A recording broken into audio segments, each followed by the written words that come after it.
On s'en excuse car Manuel Valls vient d'arriver à l'Assemblée, il est en train de Nous réagir. étions très liés avec Jean Germain.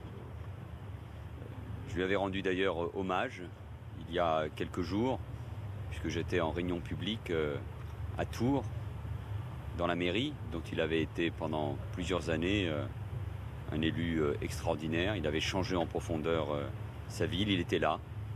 J'étais heureux qu'il soit là.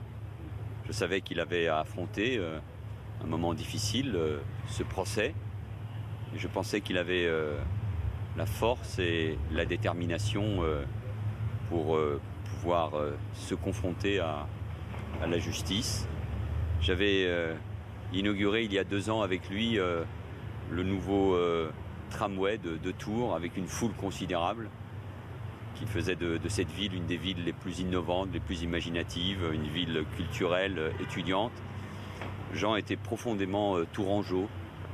Il portait en lui d'ailleurs une part de cette douceur du centre de la France. C'était un républicain, un laïc engagé, un enseignant. Il était professeur d'université, il avait été président d'université. C'était aussi un élu régional pendant plusieurs années. Et je devais le voir dans quelques jours puisque avec la députée Pires Beaune, il devait me remettre un rapport sur la réforme des dotations pour les collectivités territoriales, c'est-à-dire qu'il continuait à travailler. Nous échangions régulièrement par téléphone ou par SMS et je suis bouleversé. Ces derniers temps, nous avons perdu des élus de très grande qualité, je pense à Claude Dillain, mais je peux vous dire que quand j'ai appris cette nouvelle ce matin, j'ai du mal à trouver les mots que j'ai la force de vous communiquer. Je ne connais évidemment pas les raisons profondes, l'intimité de cet homme qui a décidé de faire ce choix terrible.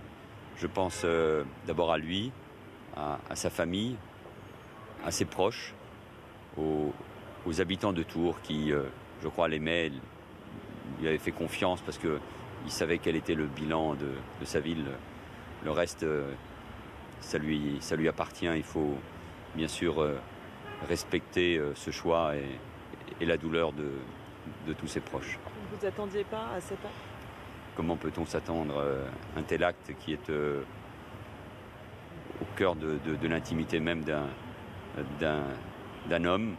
Il se sentait sans doute sali, pensait que c'était injuste, mais là, je suis dans des considérations qui sont déjà au-delà de ce que ses proches vivent et de ce que lui a décidé d'accomplir et qu'il faut respecter. Mais je pense à lui, c'est aujourd'hui un jour bien triste. Y aura-t-il un hommage du Parti Socialiste Nous verrons. Il y aura sans doute un hommage des Tourangeaux et il sera mérité. Merci.